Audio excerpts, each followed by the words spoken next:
मरहबा collection mall, readymade कपड़ों का भरपूर खजाना, jeans pant, T shirt, cargo pant, night pant, बच्चे और बच्चियों के लिए अच्छे खूबसूरत और उम्दा ड्रेस। पता याद रखें, जमुर हाई स्कूल मेन रोड, जैतून हजीन मस्जिद के पास, मालदा।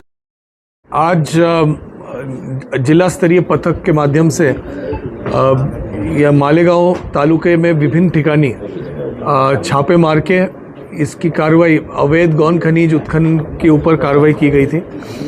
आदरणीय महसूल मंत्री महोदय ने पिछले हफ्ते में नासिक में एक बैठक ली, जहां पर मालेगांव तालुका, मैं अभी शहर और ग्रामीण दोनों एकत्र करके बोल रहा हूं, मालेगांव तालुका में जो डिस्ट्रिक्ट मिनरल फाउंडेशन का फंड है वो बहुत कम मात्रा में जमा हुआ है। इस पे चिंता व्यक्त की और उसके वजह से जो विकास काम डीएमएफ अंतर्गत हो सकता है, बिकॉज जो तालुके में उत्खनन होता है उसी तालुके में उसका खर्च करना पड़ता है। इनफैक्ट जो क्षेत्र में होता है, अगर आपके शहर के अंदर उत्खनन हो रहा है तो आपके शहर में ही वो पैसा खर्च होता है, एक तालुके का फंड दूसरे तालुके में नहीं जाता। तो जिस तालुके का फंड है वहीं पर उसका खर्च करना अपेक्षित होता है। तो बहुत कम मात्रा में मालेगांव में था। जैसे अगर हम विचार करें तो सिन्नर में 8 कोटी था, मालेगांव में उसके तुलने में बहुत कम था। तो इस पे चिंता व्यक्त की। मालेगांव में बड़े पैमाने पे बांधकाम व्यवसायित हो रहे हैं, उसके साथ साथ वाड़ू यहाँ पर गिरना नदी होने की वजह से उपलब्ध है। तो यहाँ पे अवैध गौन खनिज के तकरार भी टाइम टू टाइम आते रहते थे। तो इसी बारे में आदरणीय दादाजी भूसे साहब हों, आदरणीय बावनकुले सर हों, उन्होंने ऐसे निर्देश दिए कि स्ट्रॉन्ग कार्रवाई करनी चाहिए। तो इसी के बदौलत जो हमारे जो जिला स्तरीय पथक है, तो हमने सिन्नर और इधर अदर तालुके से वहाँ से पथक भेजी।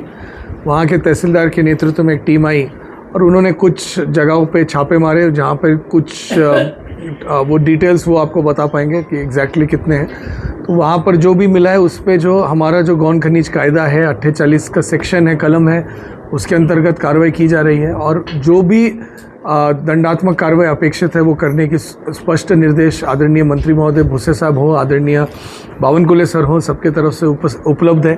तो इस पर कार्रवाई की जा रही है। और एक और चीज़ जो आज यहाँ पर चर्चा करते हुए विभिन्न अधिकारियों से, यहाँ के पदाधिकारियों से चर्चा करते हुए समझ में आया कि इसकी सिस्टम हमको मालेगांव में बैठानी पड़ेगी, जिसकी वजह से जितने बिल्डिंग परमिशंस निकलते हैं उसके लिए जो उत्खनन होता है, उसके लिए जो वाड़ू लगती है, वो लोगों को वैध तरीके से उपलब्ध हो और कोई भी प्रकार के अवैध धंधे को मतलब वहाँ पर एक मौका भी किसी को ना मिले कि अवैध धंधा इस पे हो सके।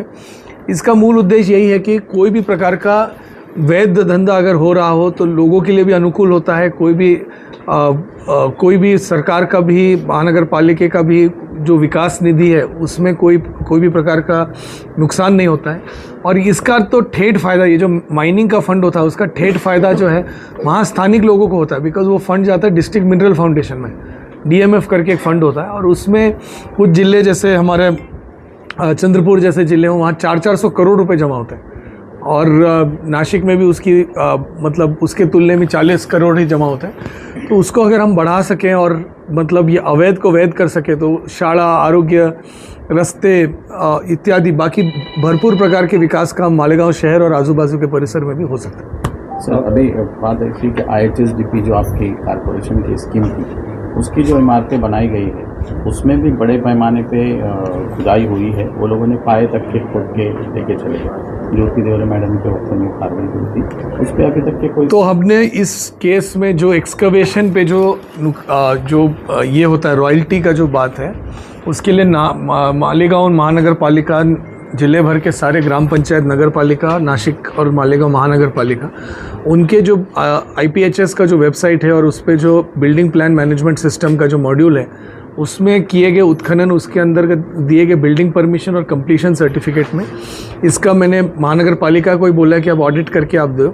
और उसकी वसूली जो है हम करें, जिसके वजह से इस वसूली का सबसे बड़ा फ़ायदा है कि उसी परिसर में रास्ते, बिकॉज वो एक रीजन डिफाइंड है, तो मालेगांव शहर में जो भी DMF मिलेगा वो मालेगांव शहर में ही खर्च होगा। उसमें मतलब रोड, स्कूल्स, हॉस्पिटल, इस प्रकार के जो चीज़ हैं वो हम डेवलप कर सकते हैं और उसको और उम्दा कर सकते हैं, उसको और अच्छे तरीके से चला सकते हैं। तो डीएमएफ पे हमें काम करने की ज़रूरत है, इस पे सिस्टम बैठाने की ज़रूरत है। मालेगांव में मुझे और ज़्यादा आना चाहिए, मतलब यहाँ पे ऑलरेडी एडिशनल कलेक्टर हैं, परंतु और रेगुलरली आने की मैं कोशिश करता हूँ, परंतु और बाकी ज़िले में और बैठक वगैरह की व्याप्ति जास्त होने की वजह से नहीं आ पाया हूँ। बट मैं अगले 10 दिनों में इधर आके इसके बारे में महानगर पालिका के आयुक्त साहब से भी बात हुई है, तहसीलदार प्रांत अपर जिलाधिकारी से भी बात हुई है। इसका हम लोग सिस्टम यहाँ पे और अच्छा और उम्दा करने की कोशिश करेंगे।